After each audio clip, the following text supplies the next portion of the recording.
ब्रह्मचर्य से बड़ी कोई तपस्या नहीं है। देखो, यहां संकोच का त्याग होकर चर्चा हो रही। आप असत आचरण करने में संकोच करें, लेकिन असत आचरणों से कैसे बचा जाता है उन युक्तियों में संकोच मत माने। महादेव जी कहते हैं ब्रह्मचर्य अर्थात वीर्य धारण करना महान उत्कृष्ट तप है, भगवत प्रसन्नता का प्रधान हेतु है। इससे बढ़कर कोई तपश्चर्या तीनों लोकों में प्रसिद्ध नहीं है। जो ऊर्ध्वरेता अखंड ब्रह्मचारी है वो पुरुष नहीं, वो साक्षात भगवत स्वरूप महादेव है। इस मार्ग में कोई किसी भी संप्रदाय का हो, किसी भी परंपरा का हो, ब्रह्मचर्य की विशेष आवश्यकता है। जब तक आपके जीवन में ब्रह्मचर्य का संयम नहीं होगा तब तक आपको भगवदानंद की प्राप्ति हो ही नहीं सकती। ये जो हमारा अखंड भजन नहीं होता, जो हमारे हृदय में उत्साह नहीं बढ़ रहा भगवत प्राप्ति का, उसका कारण है ब्रह्मचर्य का नाश। जितना एक कामुक व्यक्ति अंधा होता है उससे बढ़कर कोई अंधा नहीं होता। नेत्र दोनों फूट जाए उसे अंधा नहीं कहते, उसको तो मार्ग नहीं दिखाई देगा। लेकिन जो कामुक पुरुष है, जो मदांध है, जो विषयों में अंधा, उससे ज्यादा अंधा कोई नहीं होता। लोक परलोक सब कुछ नष्ट कर लेता है। ब्रह्मचर्य की अपार महिमा है, परंतु आज हमारे नीच वातावरण में ब्रह्मचर्य को धूल धूसरित किया जा रहा है। ये महापुरुषों के वचन है, बिल्कुल अक्षरशः सत्य है। एकांत में चिंतन मनन करने के बाद आपकी श्रवणेंद्रिय तक पहुंच रही है बात। आज की नीचता, आज का मनोरंजन ब्रह्मचर्य को धूल धूसरित कर रहा है, ब्रह्मचर्य का नाश कर रहा है। कोई समझ ही नहीं रहा कि कितनी बड़ी हम भयानक गलती कर रहे हैं। ये वीर शक्ति हमारे प्रभु की अद्भुत कृपा है। अगर इस पर हम दृष्टि डालें तो आप जिस मार्ग में चलना चाहेंगे उस मार्ग में आपको बहुत बड़ा बल, बहुत बड़ा संबल, बहुत बड़ी सामर्थ्य मिलेगी ब्रह्मचर्य से। ये भगवान की कृपा शक्ति है। जो इसका पतन करते हैं निसंदेह हो किसी योग्य नहीं रह जाते। ब्रह्मचर्य का ह्रास जीवन का नाश अर्थात मृत्यु, संपूर्णतया सत्यनाश, सर्वनाश, मृत्यु, ब्रह्मचर्य नाश, सुख का नाश, आरोग्य का नाश, तेज का नाश, विद्या का नाश, बल का नाश, सामर्थ्य का नाश, स्वातंत्र का नाश, धर्म का नाश, भजन का नाश ब्रह्मचर्य के नाश पर है। यदि आपने ब्रह्मचर्य नष्ट कर दिया तो आप किसी काम के नहीं रह गए। आधार स्तंभ टूट गया तो चाहे जितना सुंदर भवन हो नष्ट हो ही जाता है। धर्मनाश होने से संपूर्णतया नाश माना जाता है। जिसका ब्रह्मचर्य नाश है वो कभी भी धर्म से युक्त नहीं रह सकता। हमारे स्वास्थ्य की संपूर्णतया वृत्तियों को बिगाड़ देने वाली ये चेष्टा है। मरणम बिंदु पातेन जीवनम बिंदु धारणा, ये भगवान शंकर का अमिट सिद्धांत है कि जो वीर के साथ खिलवाड़ करता है वो साक्षात मृत्यु का वर्ण कर रहा है। जो वीर को रोकता है, धारण करता है, वो अमर है, वो भगवत स्वरूप हो जाता है। ब्रह्मचर्य ही जीवन है और ब्रह्मचर्य का नाश ही महान मृत्यु है। ब्रह्मचर्य ही स्वस्थता है, ब्रह्मचर्य का नाश ही महान रोगों का निमंत्रण है। जो अपने इस जीवन शक्ति, वीर शक्ति को नष्ट करते हैं उनका लक्षण है वो चिड़चिड़े स्वभाव के हो जाते हैं। थोड़ी सी बात में बहुत गर्म हो जाते हैं, दूसरों को अशांत बना देते हैं, खुद अशांत बने रहते हैं। थोड़ी थोड़ी बात में वो बहुत बड़े अपवित्र कार्य कर बैठते हैं। जिन्हें ब्रह्मचर्य व्रत रखने की बात जिनके जीवन में आए वो महाक्रोधी हो जाते हैं, ईर्ष्यालु हो जाते हैं, पापात्मा बन जाते हैं और घोर विषयों के गुलाम बन जाते हैं। जैसे जैसे उनकी जीवनी शक्ति नष्ट होती वैसे वैसे उनको लगता है कि विषय में सुख और है, इससे नहीं तो इससे, ऐसी वासना बढ़ करके उनकी महादुर्गति हो जाती है। यदि आप अपनी इंद्रियों को नियंत्रित नहीं किए, आपने अपने को संयम में नहीं रखा तो सबसे बड़ी मूर्खता कर रहे हो। आप ठगे गए, अपने आप से आप ठगे गए। सावधान, जिसने अपनी इस जीवनी शक्ति का अपव्यय कर दिया उसका जीवन नष्ट हो जाता है, कुछ भी करने लायक नहीं रहता। वो केवल एक नाटक होता रहता है, अंदर अंदर उसको वही चिंतन चलता रहता है उसी विषय सुख का। और अवसर आने पर ना प्रगट में अवसर ना आया तो चिंतन मात्र से। देखो, इस शरीर में कहीं भी वीर की शक्ति की थैली नहीं है। जैसे पित्त की थैली, ऐसे ऐसे अलग अलग, ऐसे कहीं भी कोई कोष नहीं है। कोई ऐसा शरीर में स्थान नहीं है जहां से आज भी डॉक्टर ऑपरेशन करके निकाल सके कि देखो ये वीर शक्ति का स्थान है। हर नस नाड़ी में वो व्याप्त शक्ति है। जब आप मन से संकल्प करते हैं उसी समय वो पूरे शरीर से संचित होकर एकत्रित हो जाती है। उस एकत्रित होने वाली नाड़ी का नाम है मनोवाह। और जिस समय आपने कामुकता पूर्वक संकल्प, आगे वर्णन आएगा, संकल्प किया उसी समय आप बेकार हो गए। वो भले किसी कारण से बाद में वो शक्ति नष्ट हो, लेकिन बेकार आप उसी समय से हो गए। इसलिए सावधानी पूर्वक गंदे क्रियाएं, गंदे लोगों का संग और गंदे विचारों को अपने अधीन किया जाए। ब्रह्मचर्य के अभाव में हृदय सूखने लगता है। भगवत प्राप्ति की क्या, संसार की उन्नति की भी भावना नहीं रह जाती। लोक परलोक सब उजड़ा हुआ नजर आता है। जो ब्रह्मचर्य छीण करता है उसकी स्मृति का नाश हो जाता है, नेत्रों में कम दिखाई देने लगता है और लघुशंका के साथ वीर शक्ति का स्खलन होने लगता है। वो जान नहीं पाता, उसकी जीवनी शक्ति नष्ट होने लगती है। वो बिना किसी कारण अशांत बना रहता है, लाखों चिंताएं उसके मन में डुलने लगती है, वो दुर्बल होने लगता है, बड़ा निद्राल का वो वशीभूत हो जाता है। जरा सा निद्रा रही, जरा में हम तो देखते हैं लोग बैठते ही सोने लगते हैं और मोटापा बढ़ जाता है, आलस्य बढ़ने लगता है, उदासी आने लगती है, हृदय में घबराहट पैदा होने लगती है, श्वास अवरोध होने लगता है, कष्ट से श्वास या श्वास तीव्र गति से चलने लगती है, यक्षमा हो जाता है, पृष्ठशूल रोग हो जाता है, कटिवात हो जाता है, शिरोवेदना बढ़ने लगती है, जोड़ों में दर्द होने लगता है, दुर्बल हो जाता है और निद्रा के समय उसका जो शक्ति है वो क्षीण होने लगती, बह जाती, उसको पता ही नहीं लगता। मानसिक अस्थिरता, विचार शक्ति की दुर्बलता, ये भयानक भयानक कमजोरियां उसके जीवन में प्रकट हो जाती हैं, जो इसे मनोरंजन समझता है। सावधान, अगर आप अशांति से हटकर शांति में जाना चाहते हो, दुख से बचकर महासुख का अनुभव करना चाहते हो, तो ब्रह्मचर्य पर दृष्टि दीजिए। ब्रह्मचर्य चारों पुरुषार्थों का, धर्म अर्थ काम का मूल है। ब्रह्मचर्य भोग और मोक्ष प्रदान करने वाला है। वीर अनंत अनमोल सिद्धि है। इसी वीर के बल से जिस देवता को चाहो तुम अधीन कर सकते हो, उसके नाश से तुम पूर्ण पतित नीच बन सकते हो। बिना ब्रह्मचर्य धारण किए हुए कोई पुरुष कदापि किसी भी श्रेष्ठ पद का अधिकार नहीं प्राप्त कर सकता। वीर भ्रष्ट पुरुष कदापि पवित्र नहीं, कदापि धर्मात्मा नहीं, कदापि महात्मा नहीं हो सकता। वो दंभ और पाखंड भले कर ले। बिना ब्रह्मचर्य के प्रत्यक्ष इंद्र भी तुच्छ है, पद दलित है। साधारण मनुष्यों की तो बात है क्या, परमार्थ के पथ पर या व्यवहार के पथ पर जिधर भी तुम जाना चाहते हो, अति आवश्यक है ब्रह्मचर्य।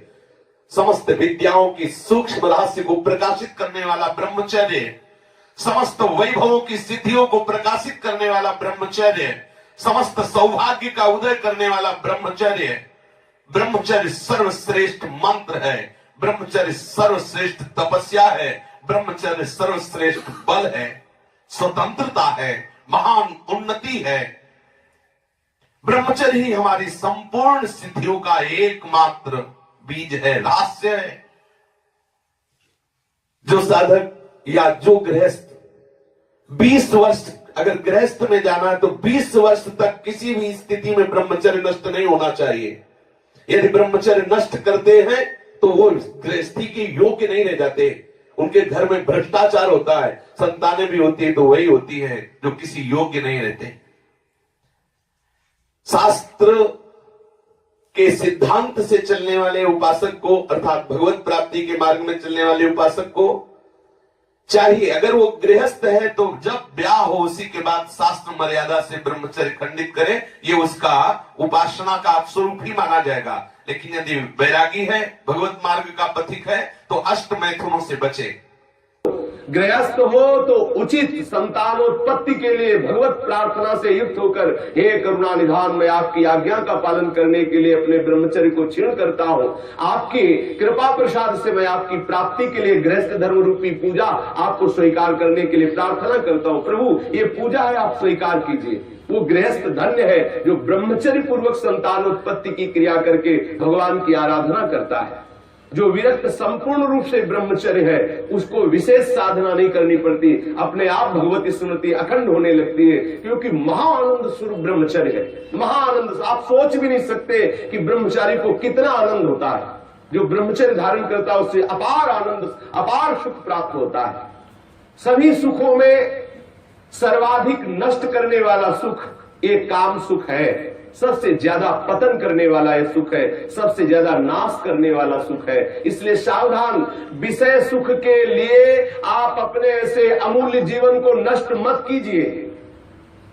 पहले जो गृहस्थ जन होते थे ब्रह्मचर्य, 25 वर्ष तक तो सब कोई ब्रह्मचर्य रहता था, चाहे वो गृहस्थ हो, चाहे वो विरक्त में जाना हो, चाहे वो जिस मार्ग में जाना हो। 25 वर्ष तक तो सबकी नींव ब्रह्मचर्य से युक्त होती है। अब 25 वर्ष तक तो हजारों दुर्गति हो जाती है, क्योंकि ऐसे ऐसे साधन चल चुके हैं, ऐसा कुसंग हो चुका है, वो दृश्य देख देख करके उनकी भावनाएं दूषित हो गई, वो अपने को नष्ट कर लेते हैं। फिर क्या रह गया जीवन? ये अमूल्य मनुष्य जीवन किस काम का रह गया?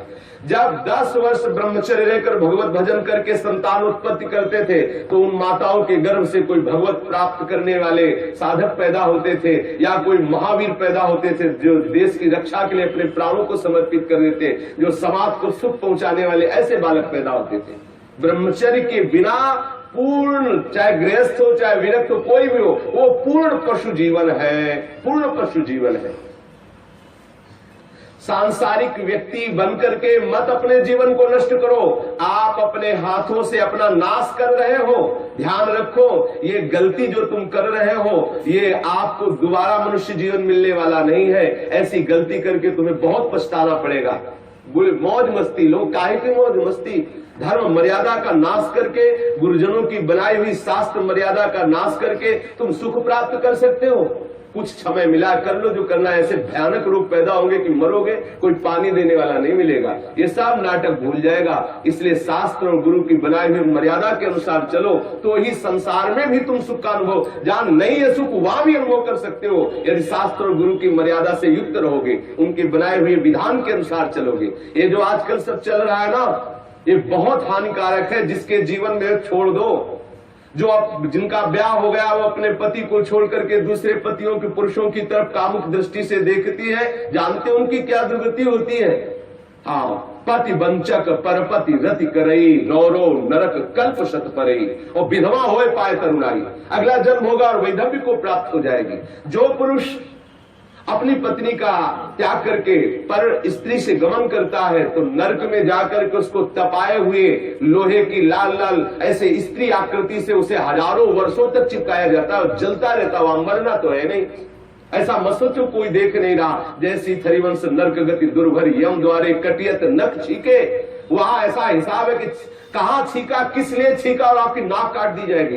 मतलब वहां उंगली उठाने पर आपको दंड है, किस लिए उठाया, किसको उठाया, किस कारण से उठाया, किस समय में उठाया, एक एक वस्तु का हिसाब है। आप समझते मुझे कौन देख रहा है, क्या जान रहा है, मौज मस्ती ले लो। कुछ समय दिया गया आपको, ये मनुष्य जीवन कुछ समय दिया गया। आप चाहे जो कर लो, चाहे जितना दुराचार कर लो या सदाचार करके श्री कृष्ण को रिझा लो, या दुराचार करके नरक की यात्रा कर लो। बहुत सावधान। यहां वर्णन कर रहे हैं महापुरुष जन कि जो जीवन में ब्रह्मचर्य शक्ति है, जिसे शुक्र कहते हैं, जिसे वीर शक्ति कहते हैं, इसका जो नाश करता है वो भयानक रोगों से ग्रसित हो जाता है। इसका एक नियम है, गृहस्थ धर्म का नियम है। इस पर हमारे शास्त्रों में सब वर्णन, इसीलिए सत्संग करना चाहिए। अब क्या है, आज मनोरंजन, लोगों को रिझाना वक्ताओं को पसंद आ गया है और जो श्रोता है उनको वही पसंद आता है। थोड़ी देर चटकीली बातें की, संगीत बजा, नाचे कूदे, घर गए, बोले कथा सुन के आए हैं। कथा का तात्पर्य, सत्संग का तात्पर्य आपका कुसंग का त्याग हो जाए। आप जो दुर्गुण दुराचार प्रवृत्तियों में रत है उनका त्याग हो जाए, उससे सत्संग। मानो सत्संग सुन के आए तो आपको थोड़ी देर तो खो जाना चाहिए। दूसरे को अपने आप पता लगे कि ये सत्संग सुन के आ रहा है, खो गया। अपने अंदर की कमियों को देख देख करके वो रो रहा है, हे करुणा निधान, मैं इतना नीच हूं, अभी तक तो मैं जान ही नहीं पा रहा था कि ये गलतियां हैं, मैंने कितनी गलती की, हे करुणा निधान, अब मुझे इन गलतियों से उबारो। सत्संग वो वस्तु है जो अपनी ब्रह्मचर्य शक्ति को नाश करता है तो उसकी शारीरिक शक्ति नष्ट हो जाती है, चेहरा पीला होने लगता है, चेहरे में झुर्रियां पड़ने लगती हैं, नेत्रों की शक्ति जाती रहती है, नेत्रों के आसपास नीली नीली रेखाएं प्रकट हो जाती है, आंखें धस जाती हैं और चेहरे में वो कांति नहीं रह जाती, अर्थात कांतिहीनता आ जाती है, याददाश्त नष्ट हो जाती है। वस्तु रख दी, भूल गए, कोई आज्ञा भूल गए। क्यों भूल गए? क्योंकि ब्रह्मचर्य नहीं, मेधा शक्ति क्षीण हो गई। भगवत स्मरण करोगे, कैसे भजन होगा? क्योंकि भजन वाली वस्तु तो आपने नष्ट कर दी। खिलवाड़ समझते हो क्या इससे? ये मनुष्य जीवन आपको मिला है भगवत प्राप्ति के लिए। सावधान, संतान भी प्रकट होगी तो महावीर और भगवान का प्रेमी महात्मा पैदा होगा यदि आप ब्रह्मचर्य से रहोगे, और कुमारगामी रहोगे तो अप्पू गप्पू पैदा होंगे, फिर जूतों से मारेंगे आपको और बुढ़ापे में पानी नहीं देंगे, सड़ोगे ऐसे पड़े। जो सावधानी पूर्वक इसकी रक्षा नहीं करते उनको अनेक बार बड़ी बड़ी भारी विपत्तियों को भोगना पड़ता है। आप क्या समझते हो? जिस वीर शक्ति से ऐसे सुंदर संतान की उत्पत्ति होती है, उसी वीर शक्ति को आप मनोरंजन में नष्ट कर रहे हैं। ये हत्या है, हत्या।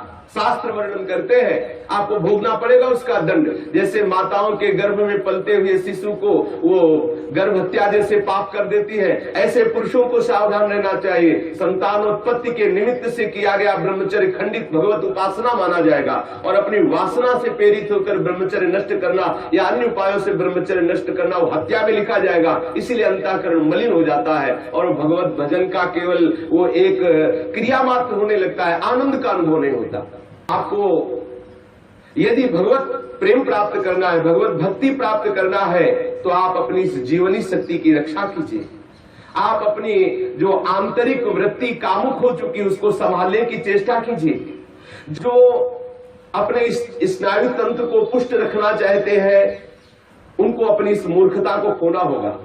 क्या मूर्खता? वो सोचते हैं कि मैं विषय में अपनी ब्रह्म शक्ति को नष्ट करके, बादाम पा करके, दूध पी करके, मकरंद ध्वज खा करके और अपने को फिर पुनः पुष्ट कर लेंगे। ध्यान रखना, ये जितना पाओगे उतनी वासना पुष्ट होगी। जिसके चेहरे की तरफ देखो ऐसा लगता है जैसे किसी मकान में आग लगा दी जाए तो फिर वो मकान की शोभा क्या होती है। ऐसे जिसके जीवन में पुण्य नहीं रह गए, भगवत आराधन नहीं रह गया, ब्रह्मचर्य नहीं रह गया, सदाचार नहीं है, बड़ों का सम्मान नहीं, उसका जीवन क्या है? जीवन कैसा पशुवत जीवन हो रहा है। छोटे छोटे अभी बच्चे 15-16 वर्ष के माता पिता के अवहेलना करके मनमाना आचरण करते हैं। ये जो ब्रह्मचर्य, इस पर विशेष ध्यान दिया जाए। यदि हम ब्रह्मचर्य पर ध्यान नहीं देते तो स्मरण शक्ति का नाश, शरीर में मोटापा, दिल की कमजोरी, अस्मायिक वृद्धावस्था का प्रकट हो जाना, नपुंसकता, नेत्रों के रोग बढ़ना और नाना प्रकार से अंदर ही अंदर सब खोखलापन हो जाना। ऊपर से हष्ट पुष्ट दिखाई देंगे लेकिन अंदर से पूरी शक्ति का नाश हो जाने के कारण वो मूर्ख हो जाते हैं। मतलब बुद्धि भी मूर्ख हो जाती है, शरीर भी शिथिल हो जाता है, किसी काम के नहीं रह जाते हैं। ये मत समझो कि इतना ही सुख है, यहां तो सुख है ही नहीं। ये जो बच्चे, बच्चियां, माताएं, बहनें या पुरुष अपनी वासना का शिकार हो चुके हुए हैं, उनको खेद करना चाहिए बात सुनकर और सावधानी पूर्वक आगे बढ़ना चाहिए परमार्थ में। गलती का पोषण नहीं करना चाहिए। आज हमारी ऐसी बेईमानी है कि हम अंदर की इन गलतियों को छुपाते हैं और थोड़ा सा भी गुण होगा तो उसका प्रचार करने लगते हैं। अंदर की गलतियों को गलती मान करके उनको दूरी किया जाए, चाहे वो बच्चा हो, चाहे वो जवान हो, चाहे बूढ़ा हो। गलतियों को छोड़ करके भगवत मार्ग में आगे बढ़ो तो आनंद का अनुभव होगा। ये प्राणों की पूर्ण शक्ति है, जीवनी शक्ति है, इसे व्यर्थ में नष्ट मत करो। सावधान हो। देखो आप थोड़ी देर ब्रह्मचर्य रह करके देखो, आपके नेत्रों में चमक आ जाएगी, आपके कपोलों पर लावण्य आ जाएगा, आपके हृदय में बिना कुछ किए एक आनंद की लहर सी दौड़ती रहेगी। थोड़े दिन रह के देखो। कुछ दिन ब्रह्मचर्य रहने पे कष्ट का अनुभव होता है। जब अंदर वासना होती है ना, वो प्रेरित करती है। जैसे जैसे ब्रह्मचर्य बढ़ता वैसे वैसे अंदर आह्लाद होता है, और हम आह्लाद को नहीं सह पाते तो लगता है कि यदि ब्रह्मचर्य क्षीण हो जाए तो मुझे सुख मिलेगा, ऐसा लगता है।